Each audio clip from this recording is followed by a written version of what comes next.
Ice is slightly infernal, and I'm back with the choice of robot. So we have made a little robot sapling, and a big robot, I think. It's kind of good. It's like graceful and intimidating, I think. And now we're going on a date, question mark, with a blue sweater spliced subtle strands of red in his hair. It's Markiplier now, okay. But it might just be the light. Seems intent on his book.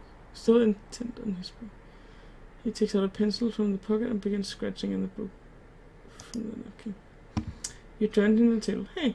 He looks up and smiles. Hey! Put away the pencil, book and napkin. You catch a glimpse of Astro Boy, an old Japanese anime character, on the napkin. What have you been up to?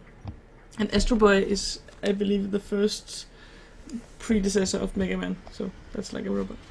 I'm working all day on a new robot, you reply. The frame is just built right now. I wish I had time to add motors and start the mine running today. Probably could have learned a lot from this conversation. He cast your skeptical look. What would you hope it learned exactly? The rhythm of normal social, how to reconnect with an old friend, how not to talk to a guy. Haha. Reconnecting with an old friend. He grins. Right on, I had the same idea. Do you want to come by tomorrow and see it after I power on? It's going to be really cool. LG works. Sure, sounds good. It's Sunday tomorrow after all. And I'm curious to see what your interaction with all of your robots. You used to rave about them all the time, but I don't think I ever saw one. LG cocks his head to the side. What is with you and robots anyway? Haven't you ever wanted to change the world? I just find them comforting somehow. Like very confused pets. I think you'll find I'm not the most introspective person. Well, none. I guess. But it's just weird because I would like to I like to find the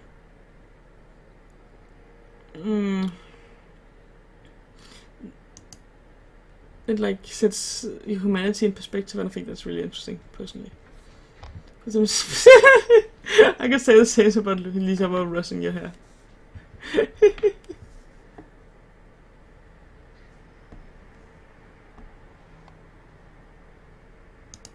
Ruffle his hair. You fall and think you will try to mess up each other's hair. That's a little bit of equity approaches. It's ready to order.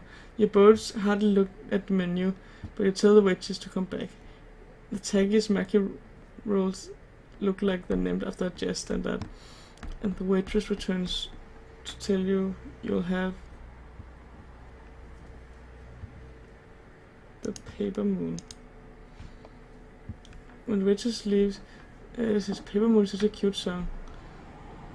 He sings, but it wouldn't make you believe if you believed in me. He considered, doesn't surprise me. You're the sort of person who'd make dreams real. Oh. You're beginning to think he might like you. Like. Score. Yeah, okay. He says, let's say that you succeed. Robots are among us. What's good about that? What do you want to? You could do all kinds of things for us like this. No. You could be interesting to have someone to talk to that isn't a human being. Wonder what they'll say. If such a thing would that sound crazy? I want to make something beautiful. I think this one. Okay, Elismai. That's pretty cool. Though all kinds of people in the world who are very different from you. Do you try to talk to them? Sure, I like meeting new people, but a robot would be different. No, good point. Come on, you and I both know that most people are born. Yeah, the first one. You shrug, I don't know. That's what I want to find out. Oh, different how. Ellie nods. You're crazy, alright, he says. His pleased smile makes it seem like a compliment. The waiters bring your order of Paper Moon Maki and you dig into it. Just then your phone buzzes. What was that? Oh, the phone buzzes and you take it out to glance at it. Reporting malware on your phone's memory card. What? 1 second. It quickly glances at the warning details. Apparently some kind of virus has decided to take control of your phone's microphone. It appears to be sending packets of audio data somewhere. All of this time, the security warning on your phone. Who the heck would want to listen to your conversation? You really can't think of anyone. Power off the phone, don't worry about it. As to set Ash's phone, every secretary.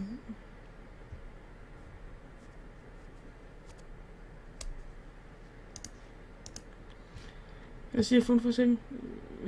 Why? I got a weird security warning. I've got something unlikely. Let's use this phone. Apple. Choose yours interest. Photo. You grinned likewise. Good thing we have Android. I'm very happy about it. You blunted that without really thinking about it. Of course, Elias would have been Apple user. And now I sort of regret it.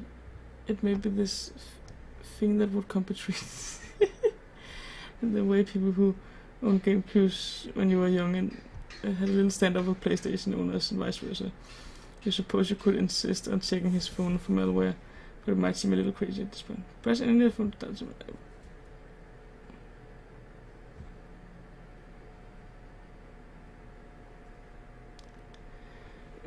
I will tell him what's going on, because he's involved in it too. It's his conversation too. But I have like this sneaking suspicion that it's him that's recording it, but let's see. I hate to break it to you, but someone appears to be eardropping on our conversation. You tell idiots. That's what my phone just reported. But why? I don't know, I say. Can't think of anything. Ella shakes his head but says, Mom says she often thought people were following her around and asking her a weird question too. But I don't think she ever figured it out. Hands on his phone. Here, you can check it if you want to. You spend most of the rest of the meal downloading security app, doing phones, and reading random things. It's too bad I spent the meal. Oh, this has so much replay value. Every time I'm like, oh, we could have done. What happened if we did this? Superior intelligence. You find some stories of a few years ago. NASA spread millions of phone. Blah blah blah blah. I think it's the government. You said, oh, definitely. He forces a gun. Well then, let's give the poor NASA and it's a nice conversation to listen to. He laughs. All right, he's probably right. And now that you know the conversation is being tapped, you could chat about innocent things and won't matter much. But as you put your phone in your pocket, you power it down anyway. You continue meal chatting about random topics and enjoying the food. Elliot talks about how it's difficult to meet new people after graduating college. In addition, the time difference in Japan and with Japan is substantial, and it makes it difficult for him to chat with his family as often as he's like. You repeatedly express the desire to have some kind of family until you become fairly certain he is dropping a hint. In college, you never quite believe someone like Elliot would be interested in you, but apparently he is. Pippin turns out to be about the subject you've been thinking about most lately. How to live an extraordinary life instead of an ordinary one. Elliot sold you on the particular production because of the supporting cast. Everyone but Pippin and the love interest are all robots. You can see the play opening number, and the robots are following program steps and are not intelligent in themselves. But then it doesn't surprise you. In 2019, artificial intelligence is still mostly being used for handy websites and smartphones apps, not robots. The first song, Corner of the Sky, is about Pippin feeling that he doesn't belong anywhere and wondering the purpose of his life.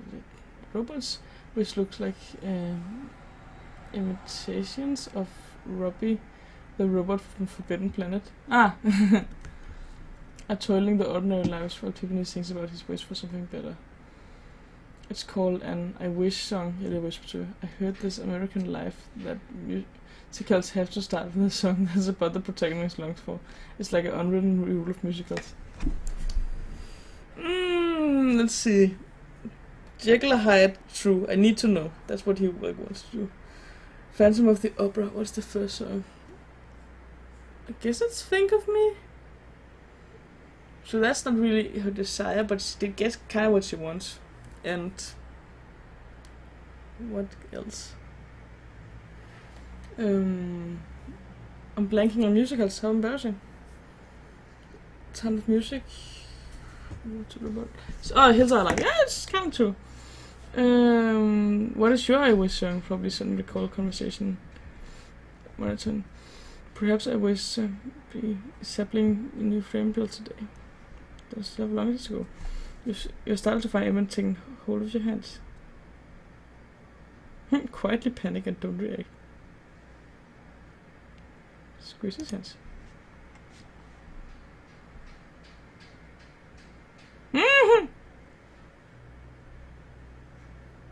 Play goes through a series of vignettes, which Pippin leaves a lifestyle on another. As Pippin sings about he's going to leave the woman, he must blah blah blah blah. He's right to leave a simple life to achieve something. He's a fool to give up the love. No, adventure.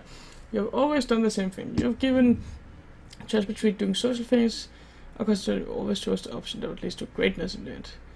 Grace and autonomy. You resolve that, as cute as Elia is, you will not let distraction get in your way of your dreams. Pippin appears to make different choices. Presenting with the ring of fire, jumps through back to his love. Ring fire spoilers. Since they were going well, ask you more of your robots. I'm sorry. But what will you go? It's just small people. But what will that mean? Go back to place. You say when you say you say, oh.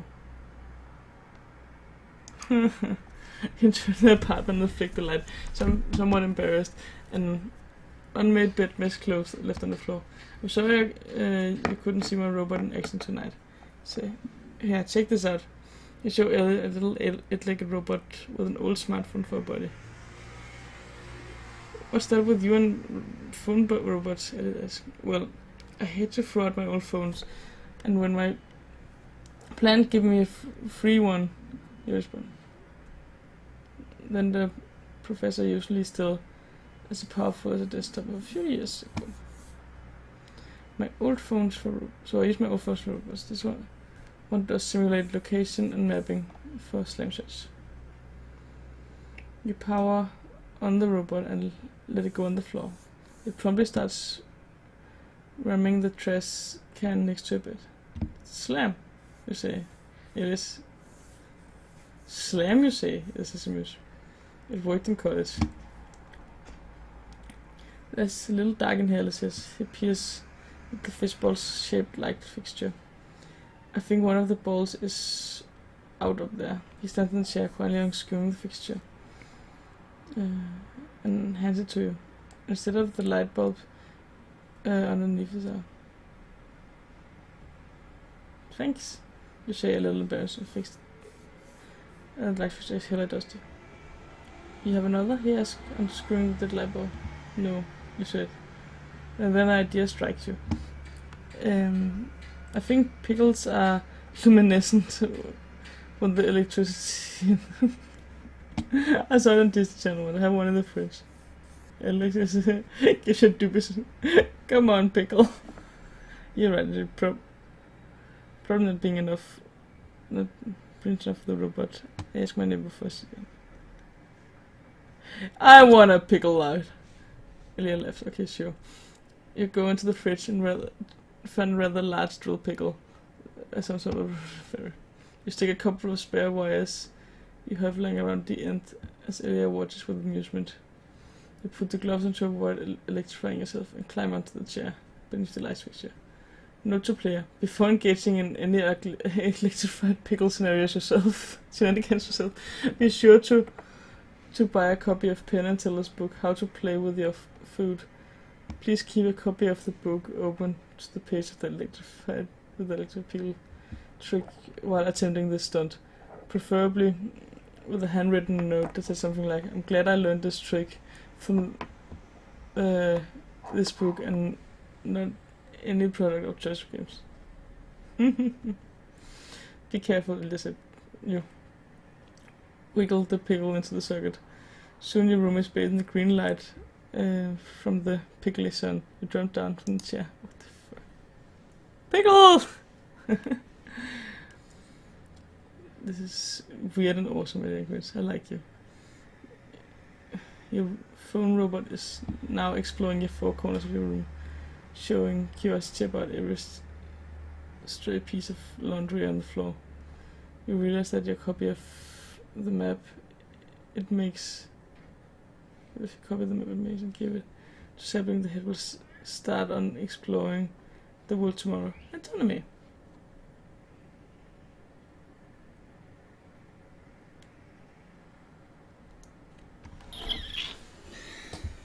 Oh, do I want to boink him? I don't want to date him, I just want to boink it.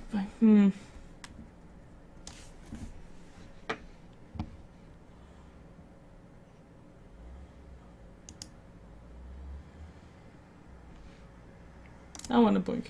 You realize that the lighting situation is not exactly conducive for the make move, so you quickly turned it off. The dark kiss Elsie. He unfashionably returned the kiss. You start to remove his layers. Stop everything. Grab your hand. Too soon. Sorry, he said. I thought. You had the right idea, he said. But I've had a lot of things go wrong in the past because I trusted too soon. I said, okay, we're waiting. Sure. It seems like there's nothing else you can say. I should go. God damn it, so awkward! Alright. It was good seeing you. You too. Invited into watch the activities happen tomorrow. He happily agreed. He returns neither of you calls. Though neither of you calls it a date. You remain awake the last night. Watching my plans and what to show AJ tomorrow. God damn it. So awkward. What does he mean, wait? That's so silly. Next day, Sapling's frame, blah blah, more tools to effect, but not the other stunt around the morning. It's Sunday, the long stainless steel workbench, littered with strange half-finished product. And half disassembled Furby, a potato gun, circuit board connected to a houseplant. I like this. Elias knows you'll need a little time with the monitors, so he comes in later. You begin assembling the motors and right part of Sapling's frame. What will you use as a power source? A motorcycle big and bulky, but in the other space and locally made. A motorcycle bag not quite as bulky nor as powerful as a car battery. By no diesel engine, good for the environment, and everyone likes the smell of French fries. Cell phone batteries made in China, lightweight and cheap, will provide a reasonable power. Clearly the best choice for a dexterous. Give me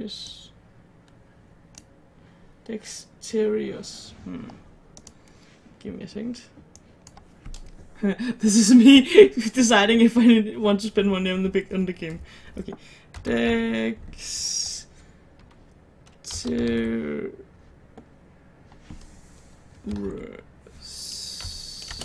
What is it? Skillful in use of hand and body, having metal and skill, clever. I guess cell phone. I guess cell phone batteries are obvious choice for your robot, providing longer power as long as the right level of small monitor. It will look like they're mostly made. It looks like they're mostly made in China, so they're cheap as well. You use several in the design. Hidden limbs powered each separate battery. Grace. You will need a lot of motors to be able to power your full robot. In addition to motors she needs when she walks and power the humanoid hand. She also needs motors for moving her hand and eyes. But after spending the power available to you, you can still supply extra. What would it be? Extra degree of freedom to the face relative face expression. Sapling humanoid hands for fine manipulation.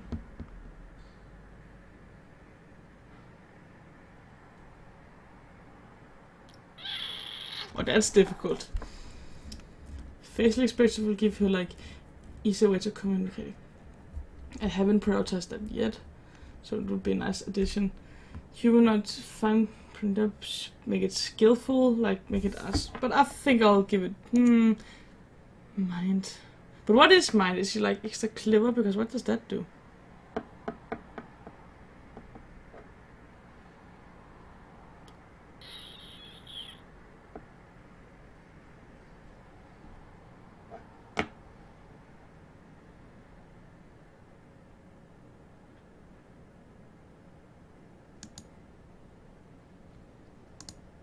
That's really difficult. I actually think facial manipulation, because that's like a part of communicating she doesn't have. You add the motives necessary for a robot to perform 6 unusual face expression, happiness, sadness, surprising. I think this was a good, empathy. I think it's a good choice. You notice that the expression of disgust makes siblings seem somewhat hateful. Perhaps she would get better along with people if you remove the ability to explain this thing. No.